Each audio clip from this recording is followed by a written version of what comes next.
And now, a message from our sponsor, CyberReason. Cybersecurity defenders don't fear ransomware, they end it. With CyberReason, defenders detect and stop ransomware that even others miss. A promise backed by their $1 million breach warranty. At CyberReason, they don't fear ransomware, they end it. Learn more at cyberreason.com.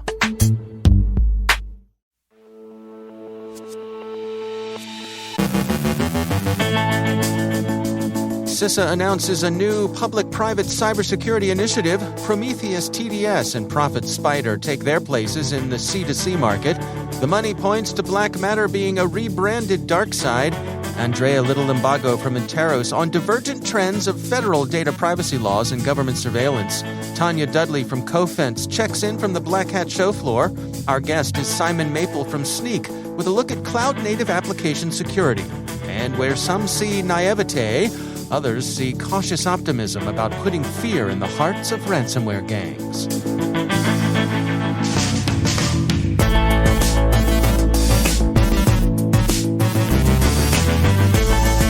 From the CyberWire studios at Data Tribe, I'm Dave Bittner with your CyberWire summary for Thursday, August 6th, 2021.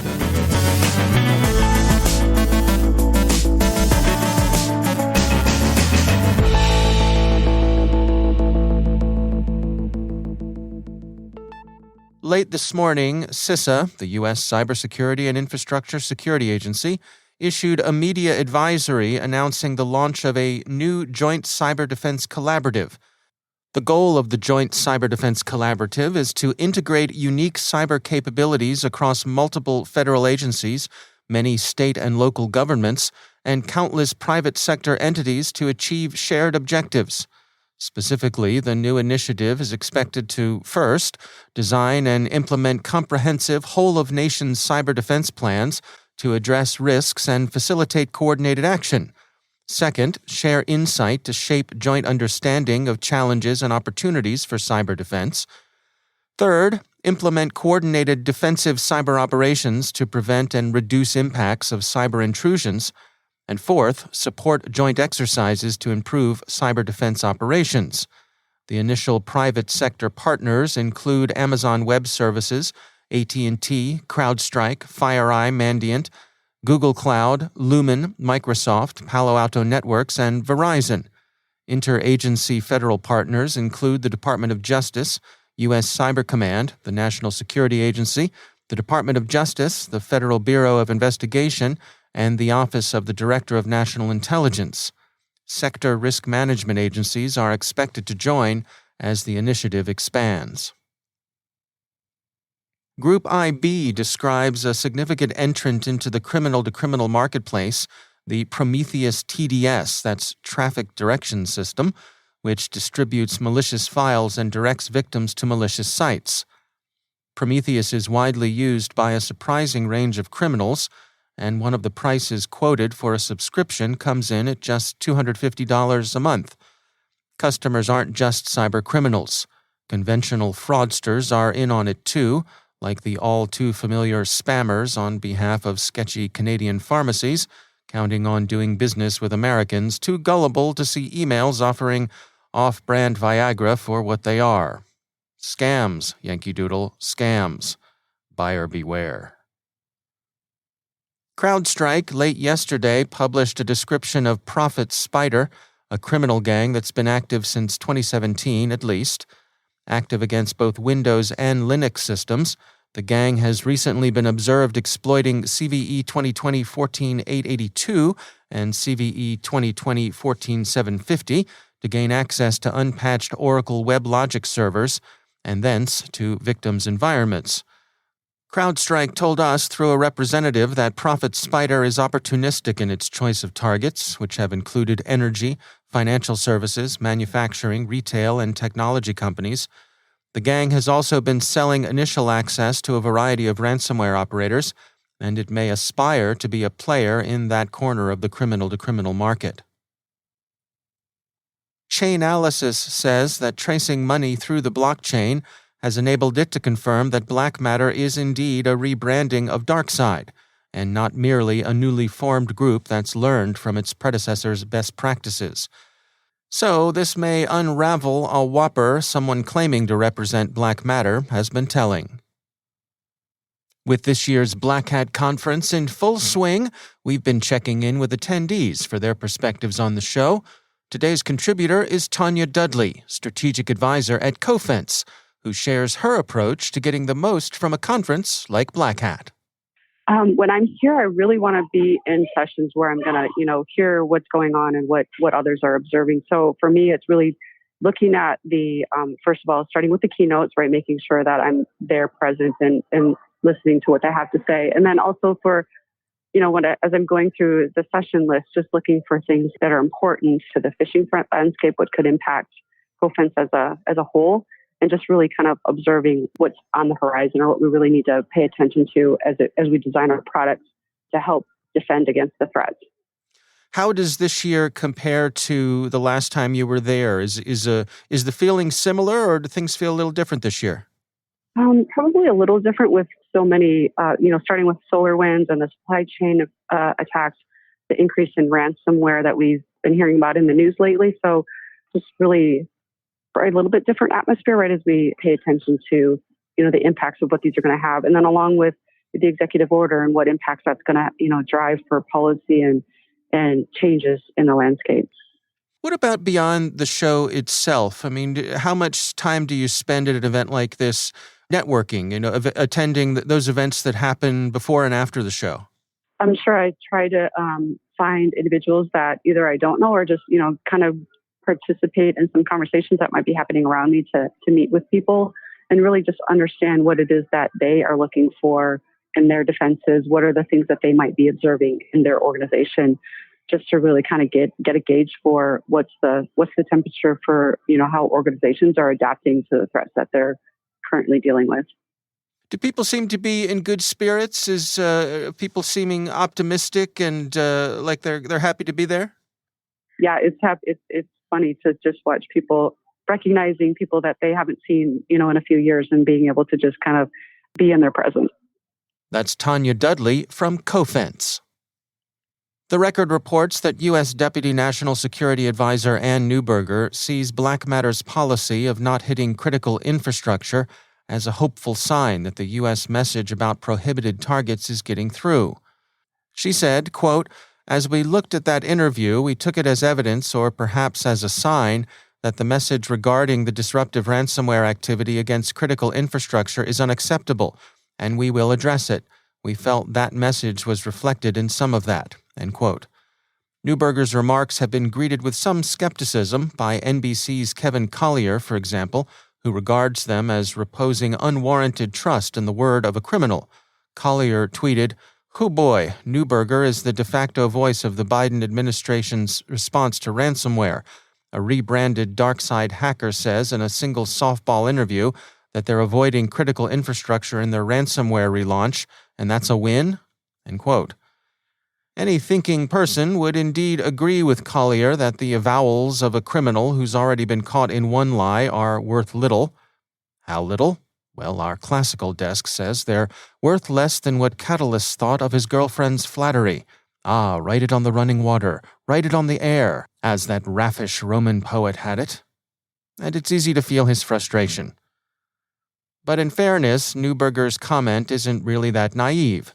The goons who represented themselves as dark matter numeros say they were acting out of self-interest, concern over government countermeasures, and Neuberger did say that the proof would be in the pudding. Fear of the long arm of the FBI or the cyber reach of NSA is a good thing, and even if the goons were insincere, well, hypocrisy is, after all, vice's tribute to virtue.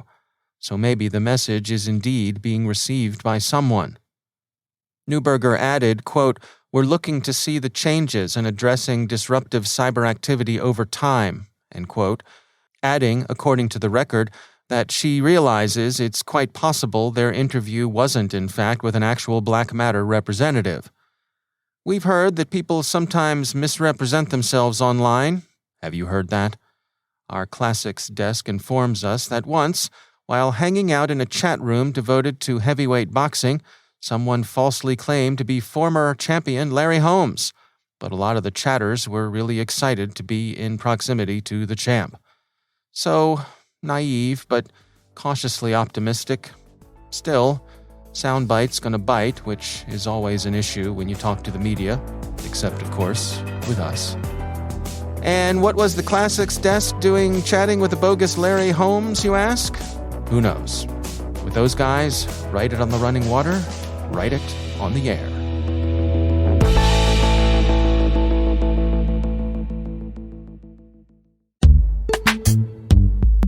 And now, a word from our sponsor, ExtraHop, stopping advanced threats with network detection and response. Let's face it, cyber attackers have the advantage. ExtraHop is on a mission to help you take it back. Regain the upper hand with security that can't be undermined, outsmarted, or compromised.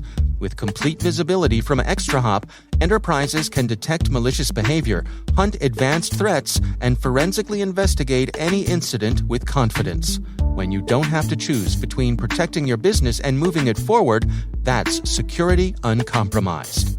See how it works in the full product demo, free online at extrahop.com/cyber. That's extrahop.com/cyber. And we thank ExtraHop for sponsoring our show.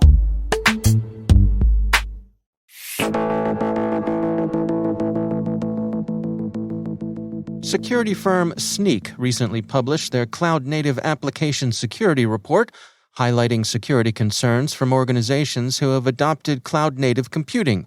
Simon Maple is field CTO at Snyk, and he joins us with insights from the report.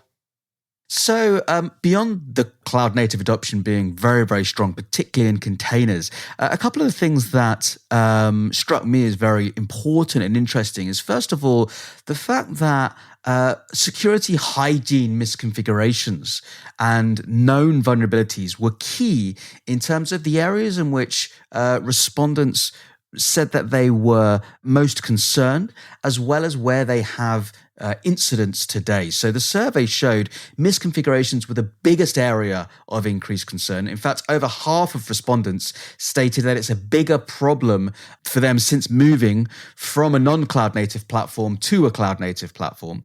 And I guess that's using whether it's Docker or your cloud environments or your infrastructure as code, there being so much more configurations. Also, there was a really strong correlation between deployment automation and people being successful with cloud native adoption. So seeing automation really driving where people test, what people testing, and also the ability to fix much, much quicker and really fix critical issues faster when you have a good automation in place. One of the things that struck me about the report was you all noted that developers are really taking responsibility for security. It's not being handed off to folks down the line. Yeah, absolutely. And it's always an interesting question when we ask, who has responsibility for security? And it's kind of a very loaded question in whether any one individual or role should own security.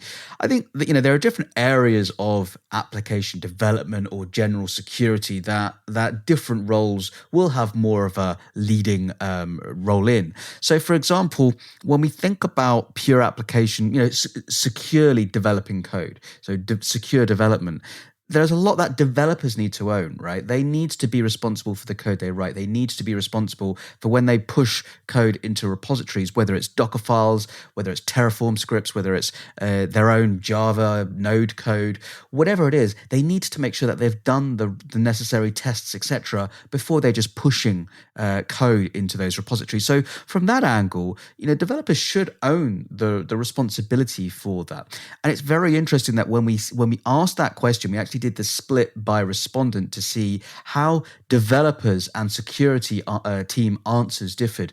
And yeah, absolutely. It was when we asked the question of who should own cloud native app security, less than 10% of respondents in security roles believed that developers were responsible for securing those cloud native environments. And from a developer point of view, over 36% of developers stated that they were responsible. So developers are much more forthright in saying that they should own security than the security team would be at saying developers are. So based on the information that you've gathered here, what are your recommendations? What are the take-homes? Yeah, great question. I mean, I think a lot of the take homes are to make sure that when you are, from a security point of view, to make sure that when you look at your cloud native applications, you're focusing on the right areas. And when we look at where the risk areas are, we need to look at where incidents people are having incidents. That is largely around the misconfigurations, largely around known vulnerabilities, about API configurations as well. So make sure that our efforts are being put into where actual incidents occur, and of course that's going to be different based on org to org, but we've seen that big correlation there around that security hygiene. Typically these are not the complex issues. This is general security hygiene issues. My second area, which is a big recommendation here, is to that automation pipeline.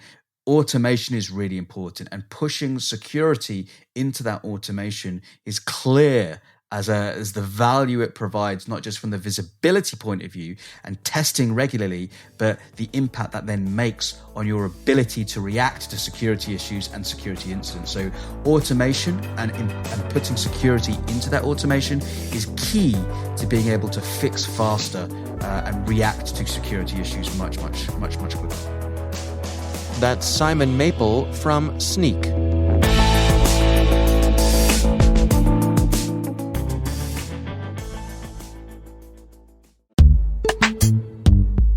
It's time to take a moment to tell you about our sponsor, Tanium. Today, no industry is exempt from the growing threat of ransomware. Ransom attacks against critical infrastructure, private companies, and municipalities are alarmingly more frequent and pervasive in 2021. IT and security leaders must act.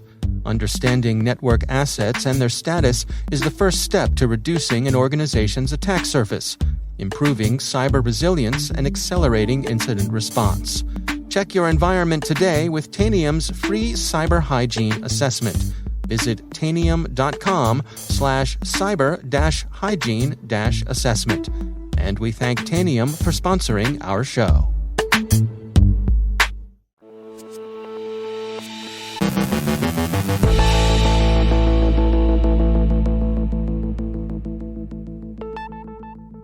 And I'm pleased to be joined once again by Andrea Little Limbago. She is the Vice President of Research and Analysis at Interos. Andrea, it's always great to have you back. We've been seeing a lot of federal data privacy laws being passed, but I guess on the other side of that bit of tension, we're also seeing plenty of stories about government surveillance. Can we dig into that some? I mean, what direction are we headed here in your estimation?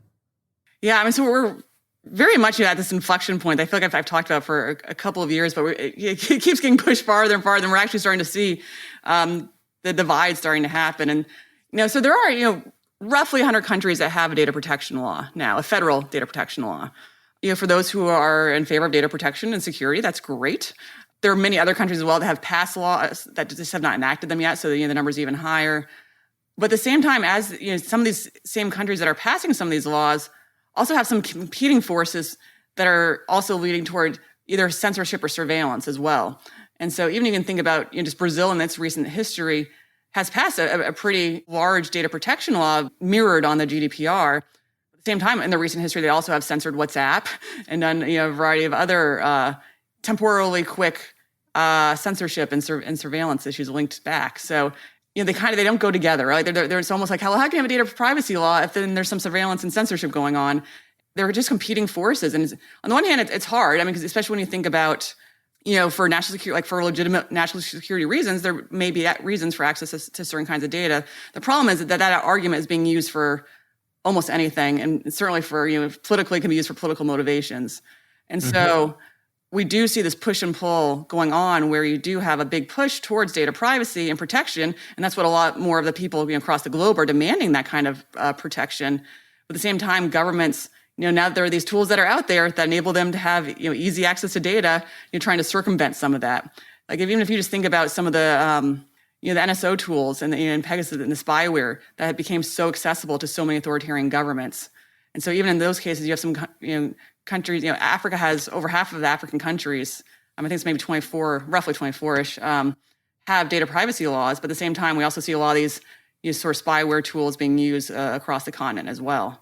So it's really just competing forces going on. And I'd argue it's unclear which one will prevail. And I'd also say it's going to be a patchwork. It's going. Some are doing better than others, in different parts of the globe. What about here in the U.S.? I mean, we've seen reports even recently about watchdogs saying that our FISA courts are just sort of rubber stamping requests from the FBI. Those sorts of things where perhaps there needs to be some more recognition of the privacy laws or people keeping an eye on them. Who's watching the watchmen, I guess? Well, and that's always the question, right? And that's where the rule of law and transparency just becomes so important. Because even like Australia passed their basically what they call the anti-encryption law, I think about 2 years ago now, and there hasn't been a ton of transparency. There isn't widespread knowledge as far as how much it is being used, or whether it was almost more a formality for for the very few cases like the government said. And so without that transparency, it's hard to know exactly whether there needs to be the watchman watching them. And so that, I would argue, is also where the freedom of the press becomes so very important. And so any kind of attacks on the press, directly go into this. But in the United States, without a federal data privacy law, because we don't have one yet, and it would be great if at some point, with input from the private sector, we had a coherent one. And in the absence of that, we're seeing a patchwork across the U.S. I mean, even Virginia, where I live, just passed a data privacy law, and fairly comprehensive one, and we're just seeing this popping up across the U.S. And so, I'd argue for both the government, for the federal government, but also for corporations in the United States, dealing with 50 plus different data privacy laws. That's sort of the direction that we're going. Is not terribly efficient. Or how do you keep track on any of those? Because also you'll get to the point where some of them will contradict each other. Like in the data breach notification laws, some of them contradict each other from state to state. So it becomes really hard. But I do think that's where your democratic institutions just become so important to ensure that those exceptions are truly exceptions, and that there are that there's good accountability going along with it.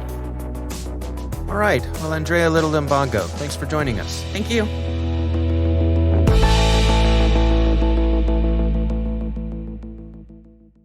Thanks to all of our sponsors for making the CyberWire possible.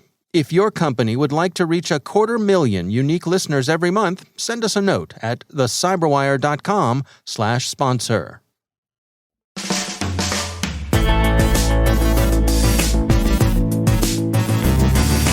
And that's the CyberWire.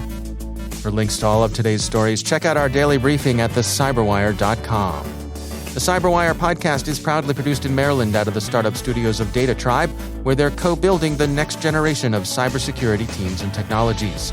Our amazing CyberWire team is Trey Hester, Elliot Peltzman, Puru Prakash, Justin Sabi, Tim Nodar, Joe Carrigan, Carol Terrio, Ben Yellen, Nick Valecki, Gina Johnson, Bennett Moe, Chris Russell, John Petrick, Jennifer Iben, Rick Howard, Peter Kilpie, and I'm Dave Bittner. Thanks for listening. We'll see you back here tomorrow.